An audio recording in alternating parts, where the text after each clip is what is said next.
नमस्कार शेतकरी मित्रांनो, राज्य शासनाकडून शासन निर्णय हा निर्गमित करण्यात आलेला आहे की शेतकऱ्यांसाठी प्रोत्साहनपर अनुदान म्हणून 50,000 रुपये हे मिळणार आहे।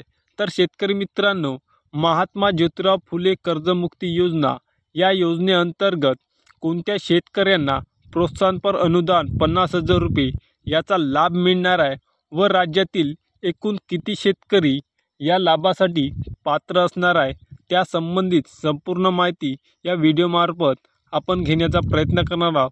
तत्पूर्वी शेतकरी मित्रांनो, या चॅनलवर जर नवीन असाल तर या चॅनलच्या खाली उजव्या साईडला काळ्या अक्षरात सबस्क्राइब नावाचे बटन आहे, त्याच्यावर क्लिक करा, जेणेकरून अशीच महत्त्वपूर्ण माहिती शेतीशी निगडीत पीक विमा असो, कर्जमाफी असो किंवा शासकीय कोणते GR असो त्या संबंधित संपूर्ण माहिती आपल्यापर्यंत लगेच पोहोचेल।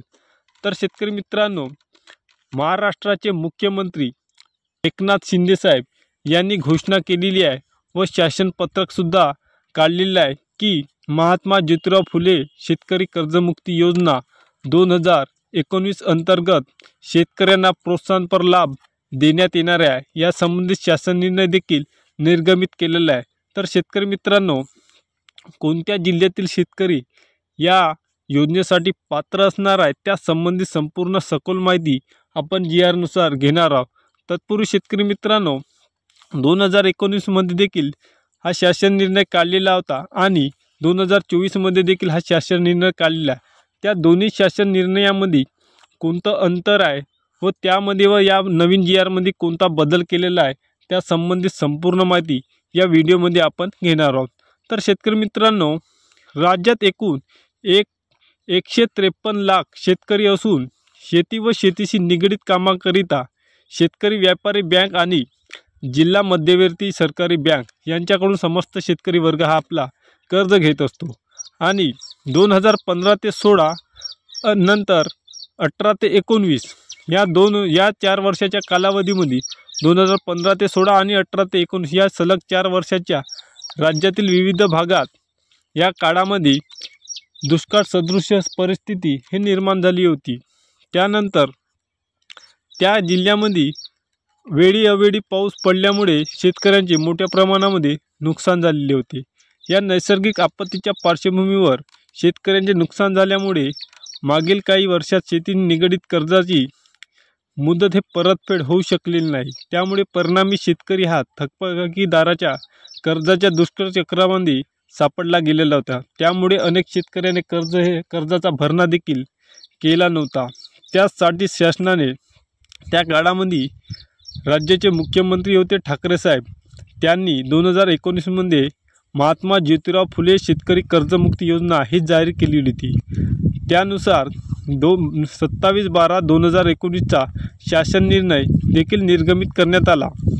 महात्मा ज्योतिराव फुले शेतकरी कर्जमुक्ती योजना 2019 अंतर्गत अल्पमुदतीच्या पीक कर्जाची नियमित परतफेड करणाऱ्या शेतकऱ्यांना 50,000 रुपये प्रोत्साहनपर लाभ देण्याची घोषणा सन 2020च्या अर्थसंकल्पीय अधिवेशनात करण्यात आली होती।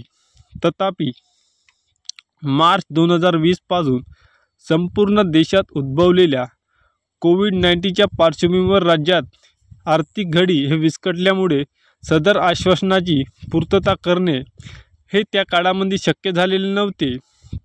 तरी त्या काळामध्ये अनेक शेतकऱ्याचे परतफेड करणाऱ्या रेग्युलर शेतकऱ्यांच्या खात्यामध्ये आल्याची माहिती मिळाली।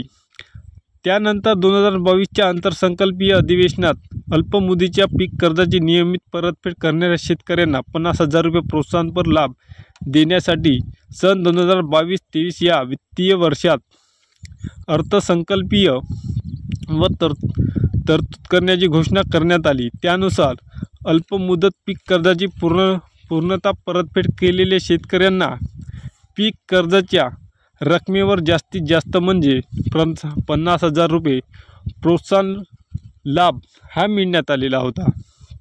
त्या शासन निर्णयामध्ये कोणता निर्णय होता तर महात्मा ज्योतिराव फुले कर्जमुक्ती योजना 2019 अंतर्गत प्रोत्साहनपर लाभ योजनेस दिनांक 27/7/2022 रोजी झालेल्या मंत्रिमंडळ बैठकीत मान्यता देण्यात आली।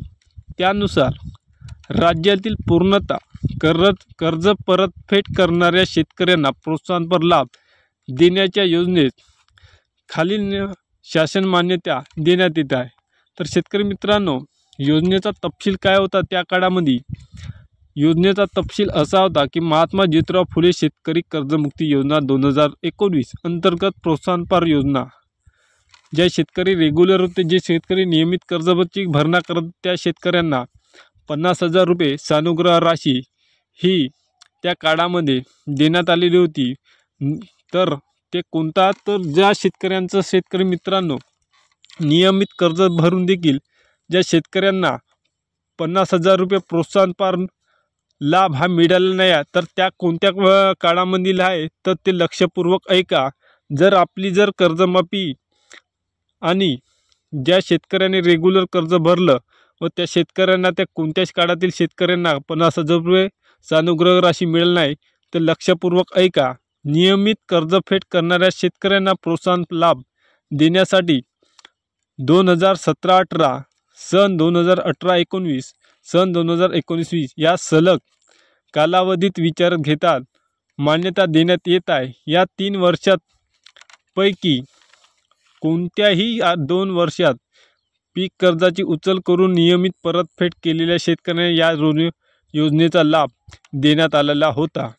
तर कोणतं वर्षात आहे? 17-18, 18-19 आणि 19-20 या 3 वर्षामध्ये ज्या आपल्या शेतकरी बांधवांनी नियमित कर्ज हे उचलून त्यांचा भरणा केलेला होता आणि जे रेग्युलर कर्जदार होते, त्या शेतकऱ्यांना जर 50,000 रुपये जर रेग्युलर कर्जदार शेतकऱ्यांना मिळाले नसेल, तर त्या शेतकऱ्यांनी आपल्या सोसायटी असो किंवा बँक असो त्यामध्ये जाऊन आपल्या कर्जाची विचारणा करावी की आम्हा शेतकऱ्यांना लाभ का मिळाला नाही व कुठं त्रुटी आहे, तर कुठं पोर्टलवर त्रुटी आहे, काय त्या संबंधी संपूर्ण माहिती यामध्ये विचारणा करावी। त्यांच्याकडून संपूर्ण माहिती घेऊन घ्यावी, जेणेकरून आपला जो काय रेग्युलर कर्जदारांना 50,000 रुपयाचा लाभ मिळाला त्यापासून वंचित राहणार नाही।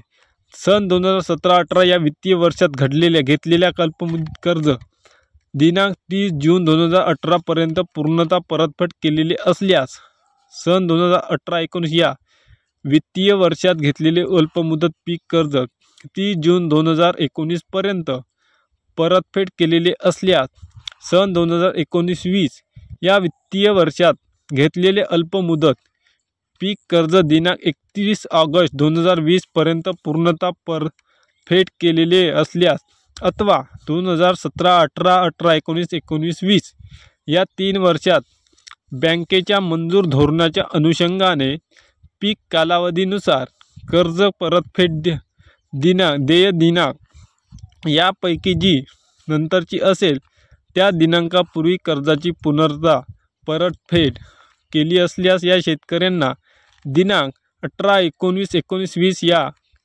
वर्षात घेतलेल्या अल्पमुदत पीक कर्जाच्या मुद्दल रकमेत जास्तीत जास्त 50,000 रुपयापर्यंत प्रोत्साहन रक्कम लाभ म्हणून देण्याची मान्यता देण्यात आलेली होती।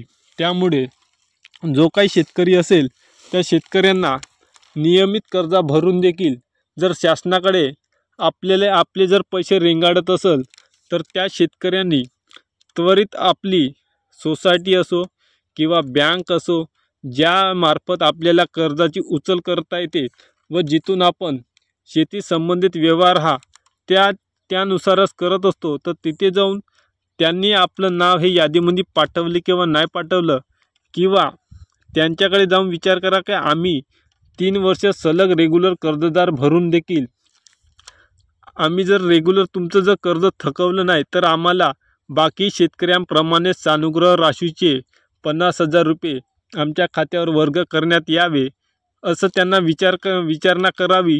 व जर त्यांच्याकडून जर काही हालचाली होत नसेल, तर त्या संबंधित अधिकाऱ्यांना विचारून त्या संबंधित माहिती ही गोळा करावी व त्या सोसायटी मार्फतच आपली विचारणा करून आपल्या कर्जाचा कुठपर्यंत हा प्रवास पोचला आहे नियमित कर्जदार शेतकऱ्यांना, व कधीपर्यंत शेतकऱ्यांना 50,000 रुपयाची सानुग्रह राशी खात्यात जमा होणार आहे, या संबंधित संपूर्ण माहिती त्यांच्याकडून विचारणा करून घ्यावी। त्या संबंधित अधिकाऱ्याचा नंबर घेऊन शेतकरी मित्रांनो थेट त्यांना फोन लावून आपल्या शेतकऱ्यांना कधीपर्यंत 50,000 रुपयाची सानुग्रह राशी मिळणार आहे। समस्त जिल्ह्यातील शेतकऱ्यांना जे शेतकरी 50,000 रुपये पासून वंचित राहील त्या सर्व शेतकऱ्यांनी आपल्या सोसायटीमार्फत विचारणा करून आपली चौकशी स्वतःच करून घ्यावी, जेणेकरून आपल्याला माहीत होईल की कोणत्या दिवसापर्यंत किंवा कोणत्या काळापर्यंत आपल्याला 50,000 रुपये थेट आपल्या शेतकऱ्यांच्या खात्यात येईल। हे 3 वर्षाचा GR आहे शेतकरी मित्रांनो। ज्या शेतकऱ्यांचे पैसे हे रखडले आहे त्यांनी सोसायटीमार्फत जाव किंवा बँकेमार्फत जाव, त्यांचा जिल्हा निबंधक जे ऑफिस राहते जिल्ह्याचं आणि तालुक्याचं त्या संबंधी जाऊन विचारणापूस करावी आणि आपल्या कर्जाची किंवा आपल्या अकाउंटची माहिती त्यांनाच विचारून त्या संबंधित अधिकाऱ्याला फोन लावून समस्त माहिती घेऊन घ्यावी। तर नमस्कार शेतकरी मित्रांनो, असेच आपण नवनवीन व्हिडिओ घेऊन येत असतो। व्हिडिओ आवडल्यास लाईक करा, शेअर करा आणि सबस्क्राईब नक्की करा। धन्यवाद।